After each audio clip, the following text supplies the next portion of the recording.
I overheard my fiancée tell her mother, "He's just a pathetic placeholder until someone with real potential comes along. His face isn't even worth putting in our wedding photos," she mocked. So I had the photographer capture her reaction when I played the recording and walked out with her bridesmaid-to-be. She's been begging my friends to delete the photos for 9 days straight. Hey everyone! Before we jump into today's video, I need your help. We've noticed the channel is losing some traction, and subscribing is one of the best ways you can support us. It's quick, free, and it helps us keep bringing you awesome content. Your support means the world. Let's keep this channel growing together. Thanks so much. Now let's start the video. Sup, Reddit. Using a throwaway because my main has too much personal shit on it. So I was engaged to my girl until about 2 weeks ago, when everything imploded. I, 29 male, was recently engaged to my girlfriend of 4 years, 27 female, Liv. We met at this charity marathon where I was working. I run my own graphic design business and was helping out with the event branding. Banners, t-shirts, the whole package. Liv was running in the event. She approached my booth afterward to compliment the shirt designs. She was hot, fun, confident, and had this laugh that made me smile. We exchanged numbers then, and we hit it off right away. I'm a graphic designer, not some famous artist or anything, but I do all right with a mix of corporate clients and some creative projects on the side. Got my own little studio downtown, a couple part-time employees, and enough steady clients to live comfortably without stressing too much. I'm passionate about what I do, and thought I'd found someone who appreciated that. Thinking now how there were definitely signs I ignored. Like seriously, I was colorblind to an entire communist parade happening right in front of me. When we first met, Liv seemed genuinely interested in my work. She'd ask questions about my design process, compliment my portfolio, even brag about me to her friends. But somewhere around the 1-year mark, things started to shift. It was subtle at first. She'd jokingly compare my career to her finance bro friends. Imagine if you worked at megacorp like Jeff. We could vacation in the Maldives instead of just Miami. Or she'd scroll through Instagram, showing me these ridiculous mansions saying, "This is where we'd live if you worked at that big agency downtown instead of your little studio." She was always pushing me to apply to these massive corporate design firms I had zero interest in. My own studio was doing fine, growing steadily, decent clients, work I was proud of. But apparently that wasn't enough for her increasingly expensive taste. Liv works in pharmaceutical sales. Expense account, designer everything, BMW leased through her company. She pulls in around $180,000 with bonuses, which is solid money. I make about $120,000 from my business, which isn't exactly poverty level, but to hear Liv talk about it, you'd think I was panhandling outside the grocery store. She was hot, ambitious, and for some reason, picked me. At least that's what I thought. Then there were the comments about my clothes. I dress well, clean, professional, but not flashy. I'm not dropping $500 on a freaking t-shirt just because some Instagram influencer wore it. Liv started buying me these designer clothes for birthdays and Christmas. "You need to look the part if you want to attract higher-paying clients," she'd say. I appreciated the gesture at first, until I realized it wasn't a gesture. It was a freaking makeover. Whenever we went to her company events, she'd give me these coaching sessions beforehand. "Don't talk too much about your independent projects. Focus on the corporate clients." Or, "Maybe don't mention that pro bono work you did for the animal shelter." It was like she was embarrassed by the parts of my career that I was most proud of. The red flags kept coming. She'd make these little comments about my potential and how I just needed to think bigger. Whenever we'd hang with her work friends, she'd introduce me as my fiancé, he's creative, never mentioning my business or accomplishments. Like being creative was some cute hobby I did between real jobs. Then there was the way she acted whenever her friend Tessa was around. Tessa's cool as hell. Talented tattoo artist, down to earth, wicked sense of humor. We got along great from the first time we met. Liv would get weirdly competitive around her, then talk mad shit about her the second she left. "Did you see those new tattoos? So trashy. I don't know how she expects to be taken seriously looking like that." I always defended Tessa, which led to some pretty arguments. Liv also had this passive-aggressive way of criticizing my friends. My buddy Marco has been my best friend since college. He's a music teacher, super talented dude. Liv would always find ways to point out how he should get a real job or grow up eventually. My other close friend Danny runs a food truck, makes the best tacos in the city, and Liv would literally refuse to eat there because it was street food. I ignored all this shit because, well, I loved her. Plus, she had these moments where she'd be incredibly supportive and loving. She'd bring me coffee during late-night design sessions, or brag about my latest project to her parents. The highs were high enough that I overlooked the lows. When I proposed, I spent 3 months designing a custom ring with this local jeweler. Nothing flashy. She'd mentioned wanting something unique rather than traditional. When I gave it to her, she seemed thrilled. Posted it all over Instagram, called all her friends. 2 weeks back, we were finalizing our engagement party plans. Liv's parents were in town helping out. They've always been fine. Her dad's quiet, seems perpetually tired. Her mom is basically Liv in 30 years. Same obsessions, same compliments, same designer everything. I came home early to surprise everyone with reservations at this fancy new restaurant Liv had been hinting about for weeks. As I walked in, I heard Liv and her mom in the kitchen. Was about to announce myself when I caught my name. "Mom, just drop the Zane thing already!" Liv snapped, sounding annoyed. "I'm just concerned, honey. Is this really what you want? A mediocre life with a graphic designer?" Her mom said it like my job was collecting garbage or something.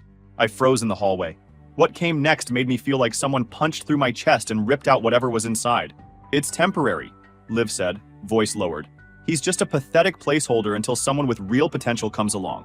He's stable. His little design thing gives him flexible hours so he can run errands for me, and he thinks I'm out of his league." My stomach dropped so hard I thought I might puke on the spot. But the conversation wasn't over. "But the wedding photos," her mom whispered. "You'll have to look at his face in them forever." Liv laughed, a sound I used to love but now felt like acid in my ears. "His face isn't even worth putting in our wedding photos. I've already talked to Jules about the photography package. She can work magic with angles and lighting. We'll basically minimize him as much as possible." Jules, our wedding photographer who Liv insisted on booking despite the insane cost. Now I understood why. She needed someone who could make me basically disappear from my own freaking wedding album. "And what about if someone better comes along before the wedding?" her mom asked. Like they were discussing a business transaction instead of my life. "Then I'll figure it out.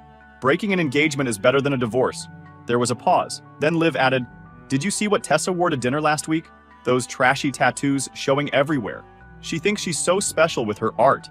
She's just jealous because Zane used to have a thing for her before we met. As if he'd ever go for someone like that when he could have me." Her mom laughed. "That girl with all the drawings on her body? So classless. I only invite her to stuff so people can see who I have to put up with in Zane's world. Makes me look better by comparison." I must have made a noise because they suddenly shut up. I backed out silently, got in my car and just drove for hours. The woman I loved, who I was planning a whole life with, saw me as a pathetic placeholder, not even worth being visible in our wedding photos. I didn't confront her that night, or the next day. I acted normal, or as normal as you can, when your entire reality just got sculpted by the person you thought you'd grow old with. Told her I had a client emergency when I got home late. She barely looked up from her phone, just asked if I'd remembered to pick up her dry cleaning. I had, because that's what pathetic placeholders do, right? Before I left the house that night, I pulled out my phone and started recording. Call it a designer's instinct for documentation, but I needed proof of what I heard. Something concrete to remind me I wasn't imagining things while I drove around the city at 2 a.m., questioning every moment of our relationship. Instead of confronting her, I made a plan. Our engagement party was that weekend. Fancy venue, about 60 people. Family, friends, co-workers. Liv had handled most of the planning, obsessing over every detail from the lighting to the freaking napkin folds. Had to be Instagram perfect, as she kept saying. The next day, I went through the motions. Smiled, nodded, agreed with whatever she said about the party. Inside, I felt completely hollow, like someone had scooped out my insides and replaced them with static. I kept replaying the conversation in my head. Pathetic placeholder. 4 years of my life, reduced to those 2 words. I made 3 changes to her perfect plans. First, I called my buddy Ren, who runs a photography business. We've been friends since design school. He went the photography route while I focused on graphic design. Told him I needed high-quality, candid, emotional shots at the party. Paid him triple his normal rate to ensure he understood the importance. "You sure about this, man?"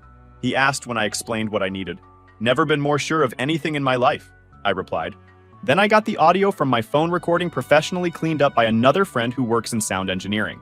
You could hear every word crystal clear, like they were standing right next to you saying this shit. Then connected with the venue's tech guy to hook it to their sound system. Told him it was a surprise for my fiancée. Technically wasn't lying. Then I reached out to Tessa. This was the hardest part. We'd always gotten along, but I wasn't sure how she'd react. We met for coffee and I played her the recording. Her face went from shocked to furious to sad in 10 seconds. "That freaking beep," she whispered. "I always knew she was fake. But this..." She looked up at me, eyes filled with genuine concern.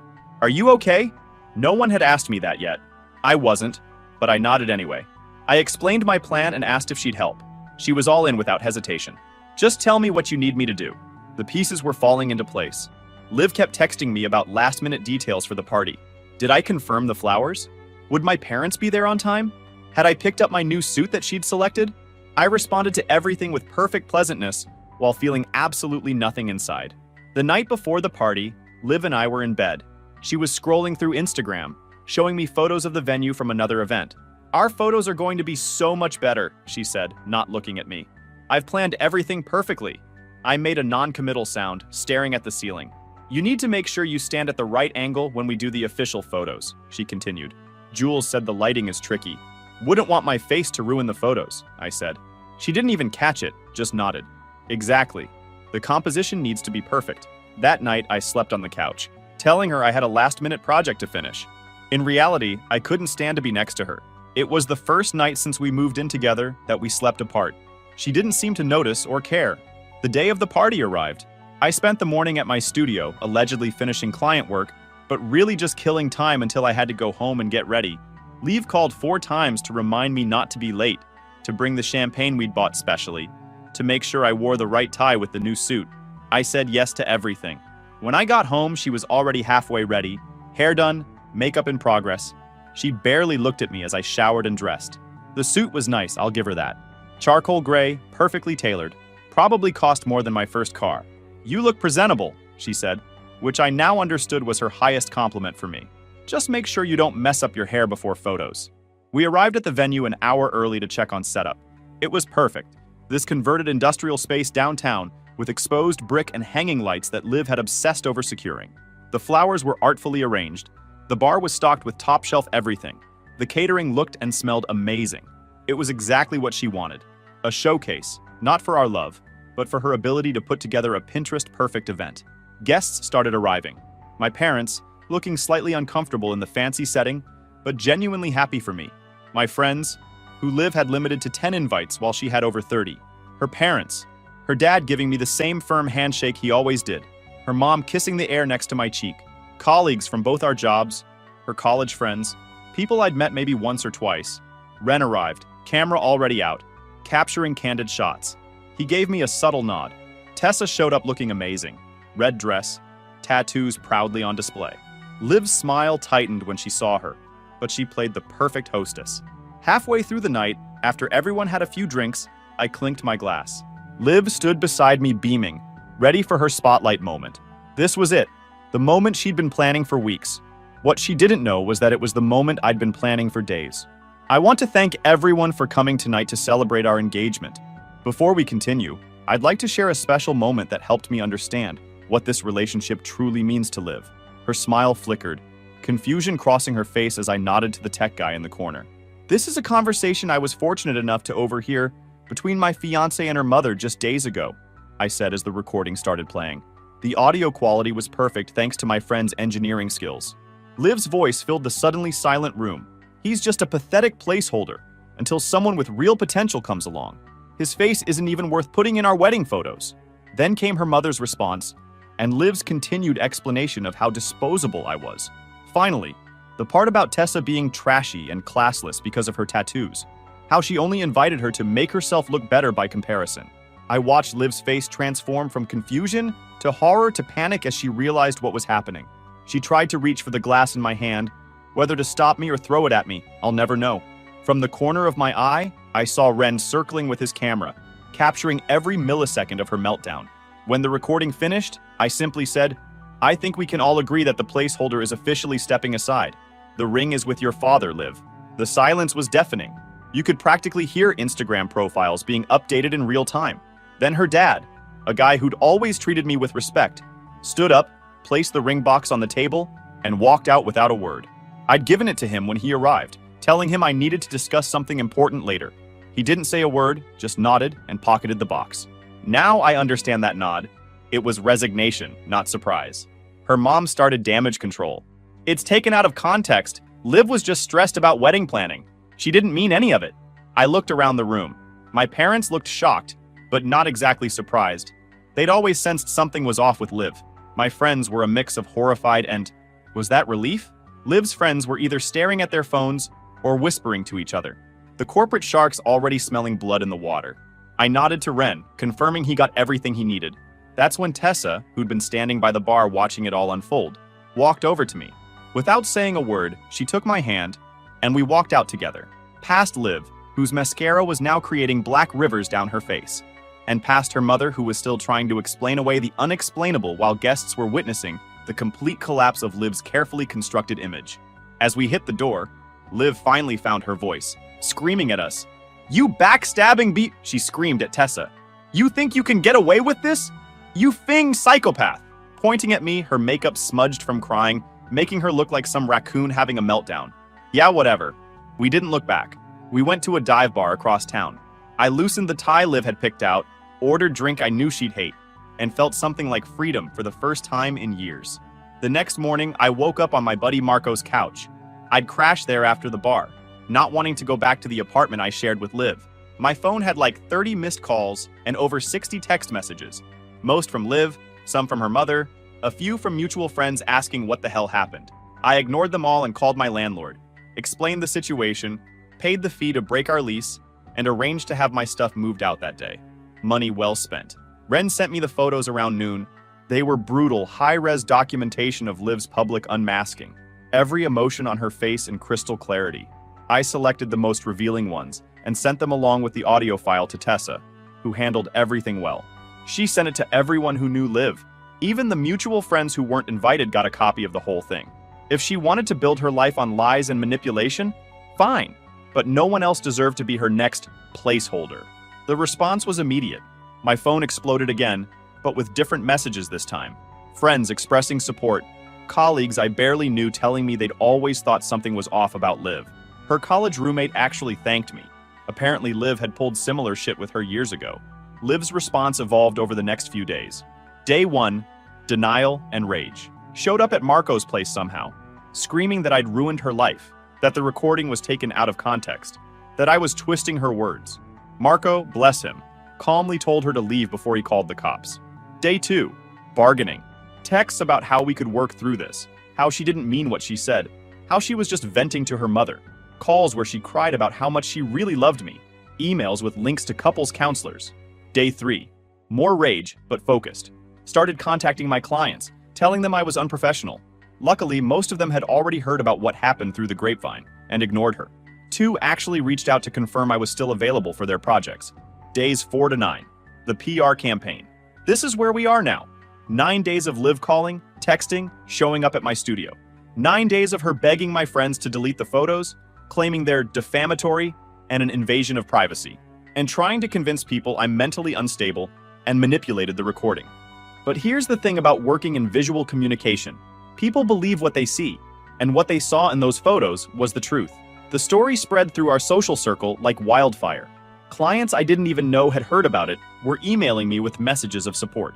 3 of Liv's work friends reached out to say they'd always suspected she was fake, but never had proof. Tessa has been amazing through all this.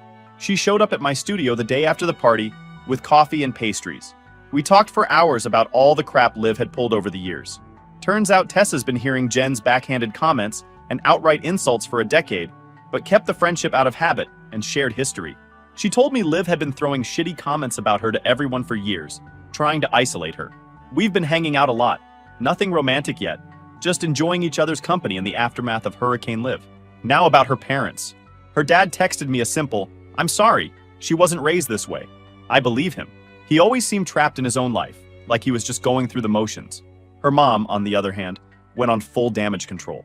She's called me a psycho, claimed I doctored the audio, and even tried to convince my mother that I've been acting erratically for months and need psychiatric help.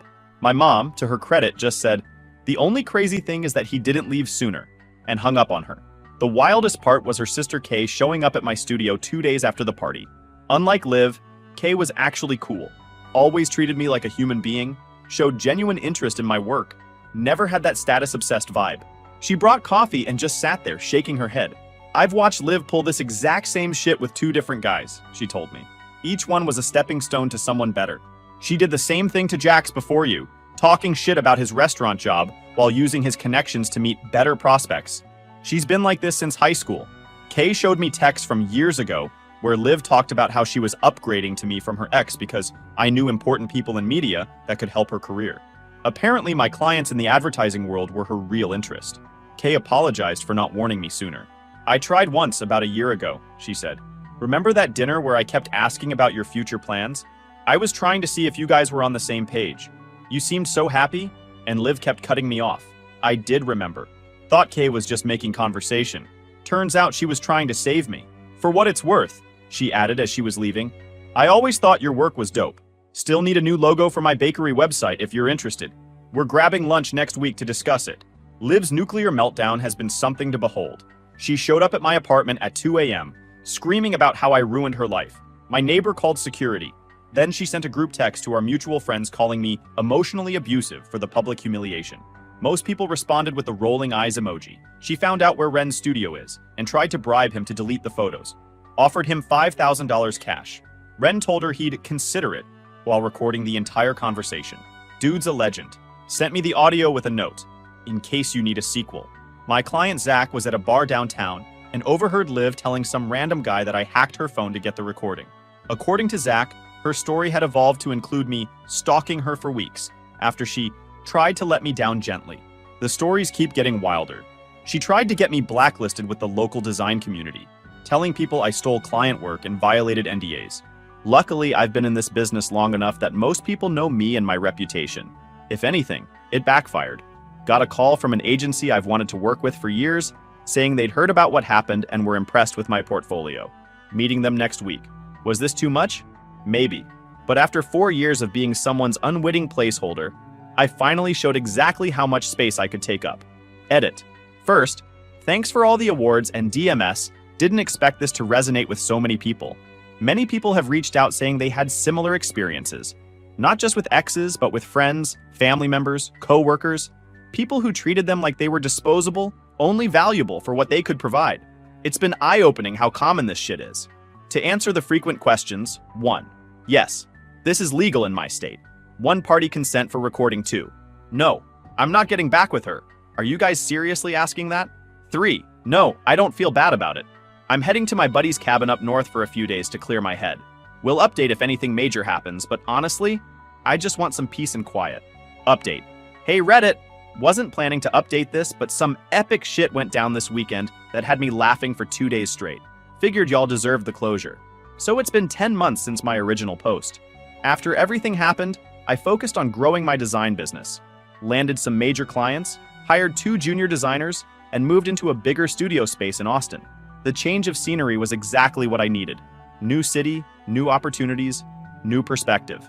My work has never been better, and I'm actually being approached by the type of clients I always wanted, not just the ones with the biggest budgets.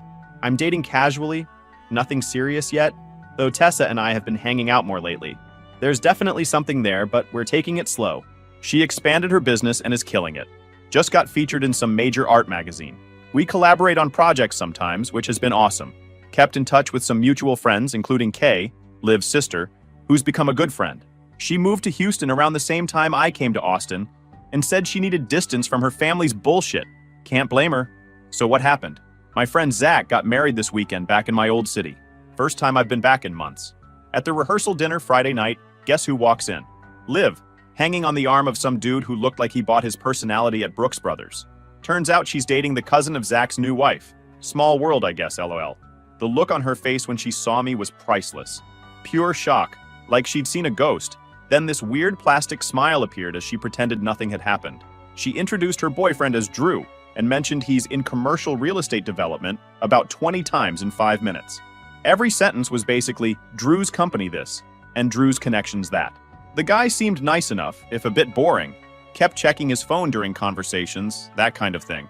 I just nodded politely and went back to my conversation with Zach's college friends. Being completely unbothered was better than anything I could have planned.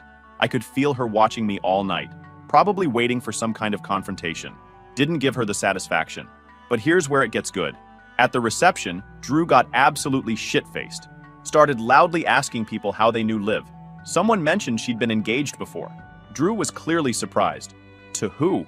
And someone pointed at me. I was at the bar getting a drink when I felt a hand on my shoulder. Turned around to find Drew, swaying slightly, expensive whiskey in hand. Were you seriously engaged to Livy? He asked, words slightly slurred. Yep, I said, sipping my drink. She told me she'd only had one serious boyfriend before me, and it was a brief thing that didn't work out, he said, frowning. No mention of being engaged. I shrugged. People tell different versions of their history, I guess. What happened? He pressed. Why'd you break up? I just said, ask her about our engagement party. Someone might still have the photos and audio, and walked away. Not my circus, not my monkeys anymore. An hour later, all hell broke loose on the venue's terrace. Turns out Zach's brother still had the photos and recording on his phone, and was more than happy to share. I wasn't there for the initial reveal, but according to multiple witnesses, Drew went through about 7 stages of emotion in 10 seconds. By the time I walked outside, Liv was screaming, makeup running down her face. Deja vu much? And Drew was shouting, "You told me that shit was behind you." It was glorious chaos. "You said you were different now," he yelled. "You said you'd grown." Liv was frantically trying to explain that she'd changed and learned her lesson, and how I was manipulative for recording her. But the damage was done. They both left early, Liv practically dragging Drew to their car as he pulled away from her. The next morning, Kay texted me that Liv called her crying at 3 a.m. because Drew dumped her after going through her phone and finding dozens of messages to her friends. Apparently, she'd been calling him financial security with a receding hairline, and admitting she was only with him because his family owned half the commercial property downtown and could help her move into pharmaceutical marketing. Same shit, different day. The best part? According to Kay, Drew forwarded all those messages to his cousin, you know, the bride whose wedding Liv just ruined, who then sent them to their entire family group chat. Liv is basically persona non grata, with half the real estate developers in their city now. Couldn't have written a better ending myself. Karma's a patient bitch. Tonight, Tessa's flying in to meet me for a long weekend before I head back to Austin. We've been talking about her possibly relocating there. Lots of opportunity for tattoo artists in Austin, and we work well together. Nothing's decided yet, but for the first time in a long time, I'm excited about the future. I don't regret the public exposure. Was it extreme? Sure. But sometimes that's what it takes for people to see the truth. Not just about Liv, but about themselves. I've gotten messages from people who were at that party saying it made them reevaluate their own relationships, their own patterns. One guy even broke up with his girlfriend after realizing she treated him the same way. Life's good now. My business is thriving. I'm surrounded by real people who actually give a shit about me. I'm creating work I'm proud of. And most importantly, I'm not shrinking myself to fit into someone else's bullshit narrative anymore. If you're reading this and recognize yourself in my story, either as the placeholder or the person using others as stepping stones, know that it doesn't have to be that way. Real connections, real love, real friendship, that shit isn't about what someone can do for you or how they make you look. It's about seeing someone for who they are and wanting them to succeed on their own terms, not yours. As for Liv, I genuinely hope she figures her shit out someday. But that's not my problem anymore. And man, that's the best feeling in the world. Edit. Thanks for all the support and awards, Reddit. This community can be toxic as hell sometimes, but y'all really came through with the validation and advice. For those asking, yes, Tessa and I are now officially dating. Took us long enough, but sometimes the best things come after the worst shit in your life falls apart.